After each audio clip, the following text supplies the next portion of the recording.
RRB ALP जिसका notification 15 मई को release होने जा रहा है और उस 15 मई से पहले ही आपको कुछ दिन पहले एक बड़ा अपडेट मिल गया है। वो बड़ा अपडेट ये है कि इस बारी की जो फाइनल लिस्ट तैयार होगी आपके सिलेक्शन को लेके, वो सिर्फ और सिर्फ वो पुराने वाला जो प्रोसेस था उसको कंटिन्यू नहीं किया जाएगा। अब की बारी नए बदलाव होंगे, एक नए फॉर्मूले के जरिए, एक नई कहानी के जरिए आपका मेरिट लिस्ट तैयार होने वाली है। तो आइए डिटेल में इस वीडियो के जरिए उसके बारे में समझते हैं, क्योंकि जो भी बच्चे आरआरबी एएलपी की फॉर्म फिलिंग करने जा रहे हैं उन बच्चों के लिए ये न्यूज़ बड़ी ही इंपॉर्टेंट है और बड़ी अपडेट भी न्यूज़ है आप लोगों के लिए।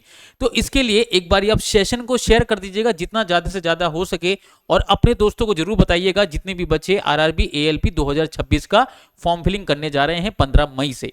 चलता हूं आगे तरफ को। इसमें अगर मैं बात करूं, आपको पहले से ही बता दिया गया है कि एक आरआरबी एएलपी का शॉर्ट नोटिस आउट हुआ था जिसमें आपको बताया गया था कि इसकी फॉर्म फिलिंग जो है 15 मई से स्टार्ट होगी, और कुल मिलाकर जो वैकेंसी आई हुई है वो 11,127 वैकेंसी आई हुई है, ये आपको पहले से ही पता है।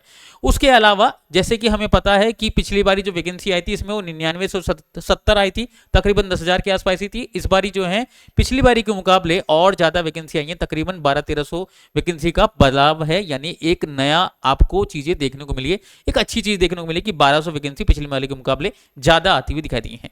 उसके अलावा अगर मैं बात करूं तो ये तो आपका सेम रहेगा कि आपकी एज जो चाहिए वो जनरल के लिए 18 से 30, ओबीसी के लिए 18 से 33 और एससी एसटी के लिए 18 से 35 रहने वाली है। यहां तक कोई बदलाव नहीं, यहां तक सब कुछ सेम है।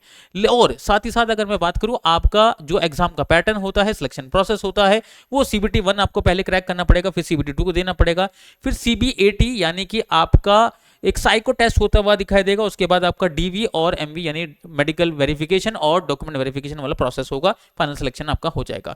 लेकिन इस पूरे फाइनल सिलेक्शन तक जाने के लिए जो आपकी मेरिट लिस्ट तैयार होती थी उसको लेके एक बड़ी न्यूज आप लोगों के बीच में आई है, वो है ये न्यूज। आइए इस पूरी न्यूज को आप और हम जो है डिटेल में समझते हैं और क्या कहना चाहता है ये न्यूज, इसके बारे में अच्छे से जानकारी बटोरते हैं, क्योंकि ये न्यूज आपके लिए इंपॉर्टेंट है। ध्यान से सुनिए। पिछली बारी की अगर हम बात करें तो जो आपका पेपर का जो पैटर्न रहता है वो कुल मिला के आपका आरआरबी एएलपी का सीबीटी 1 का जो पैटर्न रहेगा उसमें मेजरली आपसे 4 सब्जेक्ट पूछे जाते हैं, मैथमेटिक्स, रीजनिंग, जनरल अवेयरनेस और साइंस। कुल मिला के ये आपसे क्वेश्चन पूछे जाएंगे। कुल मिला के ये टोटल मार्क्स रहेंगे, हर सवाल 1 नंबर का रहता है। कुल मिला के ये पूरा पेपर जो रहेगा वो 75 क्वेश्चंस का रहता है, 75 मार्क्स का होता है और 60 मिनट यानी कि 1 घंटे का समय मिलता है। यहां तक भी कोई बदलाव नहीं, सब कुछ सेम है। उसके अलावा अगर मैं बात करूं आपके सीबीटी 2 एग्जाम को लेके, तो उसके अंदर आपके पास maths, reasoning, general awareness, science को लेके आपसे 100 सवाल पूछे जाते हैं, 100 नंबर के। ट्रेड के जो क्वेश्चन आते हैं वो कुल मिला के 75 क्वेश्चन आते हैं, 75 नंबर के आते हैं। और कुल मिला के इसमें आपको मिलेंगे 90 मिनट्स यानी कि मैथ्स, रीजनिंग, जनरल अवेयरनेस और साइंस के लिए मिलेंगे आपको कुल मिला के 90 मिनट्स यानी कि 1.5 घंटा, और 60 मिनट्स का टाइम मिलता है आपको ट्रेड के लिए, यानी ओवरऑल बात करें तो 150 मिनट मिला करते हैं इसके अंदर अगर बात करें तो। इसमें अब जो बात होती है सीबीएटी यानी साइको टेस्ट की बात करूं तो इसमें आपसे मेमोरी टेस्ट पूछा जाता है, फॉलोइंग डायरेक्शन टेस्ट पूछे जाते हैं, डेप्थ परसेप्शन टेस्ट पूछा जाता है, कंसंट्रेशन टेस्ट पूछा जाता है और परसेप्शनल स्पीड टेस्ट पूछा जाता है। ये कुल मिला के उसका सिलेबस है। अब अगर मैं बात करूं अब न्यूज को लेके, अब इंपॉर्टेंट बात यहां से शुरू होती है। आप देखेंगे कि जो आपकी फाइनल मेरिट लिस्ट तैयार होती थी वो कुल मिला के आपका सीबीटी 2 का जो एग्जाम हुआ करता है वो भी कौन सा, ये वाला portion, maths, reasoning, general awareness, science वाला जो पोर्शन होता है उसका 70% आपकी वेटेज ली जाती थी, और साथ ही साथ 30% वेटेज जो है वो आपकी यहां से ली जाती थी यानी कि सीबीएटी से, यानी साइको टेस्ट से लिया जाता था।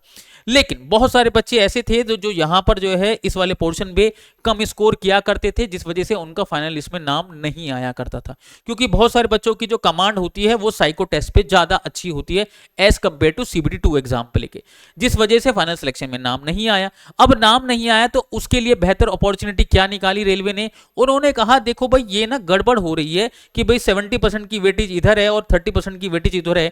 उन्होंने क्या करा, दोनों को बराबर बराबर तोल दिया, दोनों को बराबर बराबर तोल दिया। बराबर तोलने का मतलब है जो पहले इधर 70% का वेटेज हुआ करता था अब इधर 70% का वेटेज ना होकर 50% का वेटेज है, और साथ ही साथ 50% का वेटेज आपका छोड़ दिया गया है किस पे, सीबीएटी पे रख दिया गया है, यानी कि अब ये दोनों का बराबर बराबर वेटेज रहेगा। इसका मतलब ये है कि सीबीएटी जो एग्जाम है उसमें भी आपको परफॉर्मेंस दिखानी पड़ेगी बेहतरीन तौर पे, और साथ ही साथ आपको परफॉर्मेंस दिखानी पड़ेगी अपने सीबीटी 2 के एग्जाम पर, तब जाके दोनों के कॉम्बिनेशन को लेके आपकी फाइनल मेरिट लिस्ट तैयार होती हुई दिखाई देगी।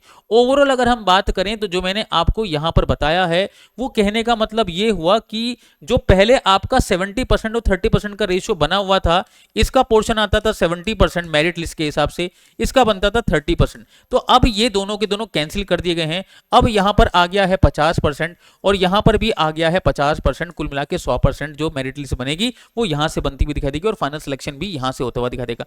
बाकी पहले भी ट्रेड वाला जो पोर्शन हुआ था वो क्वालिफाइंग नेचर होता था, अब भी क्वालिफाइंग नेचर है, इसमें कोई बदलाव नहीं। तो ये जो न्यूज थी आपके बारे में, जो आपको एक इंफॉर्मेशन देने पे मैं लेकर आया था, ये वाली इंफॉर्मेशन, वो यही कहना चाहता था कि पहले जो है दो कैटेगरी में बटा हुआ था 70% और 30% में, अब ये बराबर बराबर कर दिया गया यानी 50% और 50% में। अब इसके लिए आने वाले समय में हमको फायदा होगा नुकसान होगा, ये समय पे देखने वाली बात है। मुझे दिखता है कि भाई फायदा भी है और नुकसान भी है। फायदे की बात करूं तो अब आपको जो है बराबर जगहों पर जो है चांसेस मिलेंगे।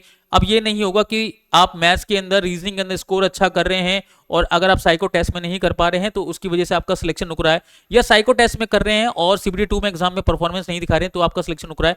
अब आपको दोनों जगहों पर बराबर अपॉर्चुनिटी, तो ये फायदा हुआ। नुकसान की बात मुझे ये लगती हुई दिखाई देती है कि भाई आपका जल्द ही में जो है कुछ दिनों के बाद नोटिफिकेशन आउट होने वाला है, तो उस नोटिफिकेशन के आउट होने से कुछ दिन पहले ही ये बदलाव किए गए हैं। कहीं ना कहीं ये बदलाव होने चाहिए थे जब अगली बारी अगले साल नोटिफिकेशन आता, बच्चे मेंटली और हर तरीके से फिजिकली तौर पे जो है प्रिपेयर रहते इन सब चीजों को लेके। देखते हैं आने वाले समय में इससे बच्चों की कट ऑफ पे क्या इंपैक्ट पड़ता है, क्या मेरिट लिस्ट निकल कर आती है, ये बदलाव देखने जरूरी है। अभी हमारे को आने वाले समय में ये भी सारी इंफॉर्मेशन पता लग जाएगी। बाकी जैसे कि मैंने आपको बताया कि आपका आरआरबी एएलपी को लेके नोटिफिकेशन आउट होने वाला है 15 मई को, तो उसको लेके आपके सामने एक शानदार बैच भी अवेलेबल है जिसको आप ज्वाइन कर सकते हैं, जिसकी क्लासेस भी जल्द ही में स्टार्ट हुई है, यानी कि 11 मई से इसकी क्लासेस जो हैं स्टार्ट हुई है। बैच का प्राइस सिर्फ और सिर्फ रखा गया है 199 रुपीज। तो आप आज ही अपने फोन में केडी लाइव के एप्लीकेशन को डाउनलोड कर सकते हैं और इस बैच को परचेज कर सकते हैं। और अगर आप चाहते हैं मैक्सिमम डिस्काउंट, तो आपको करना क्या पड़ेगा, आपको एक कूपन कोड का यूज करना पड़ेगा और वो कूपन कोड है रवि52। अगर आप रवि52 कूपन कोड का अगर आप इस्तेमाल करते हैं तो आपको मैक्सिमम डिस्काउंट मिल जाएगा। और वो मैक्सिमम डिस्काउंट कितने का होगा, 52% का डिस्काउंट होगा। जो पहले 50% का डिस्काउंट मिलता था अब आपको 2% एक्स्ट्रा मिलेगा, यानी 52% का डिस्काउंट मिलेगा अगर आप ये कूपन कोड यूज करते हैं रवि RAVI52। तो जल्दी से जल्दी जाएं और अपने बैच के अंदर जो है एनरोलमेंट दिखाएं और जल्दी से अपनी आरआरबी एएलपी की तैयारी में लगते हुए दिखाई दें। फिलहाल इजाजत, बाकी अगली बारी मिलूंगा ऐसी कुछ अमेजिंग चीजों के साथ और अमेजिंग फैक्ट्स के साथ, अमेजिंग जानकारी के साथ। तब तक के लिए खुश रहिए, मस्त रहिए, बात रहिए। Bye bye, take care and जय साथियों।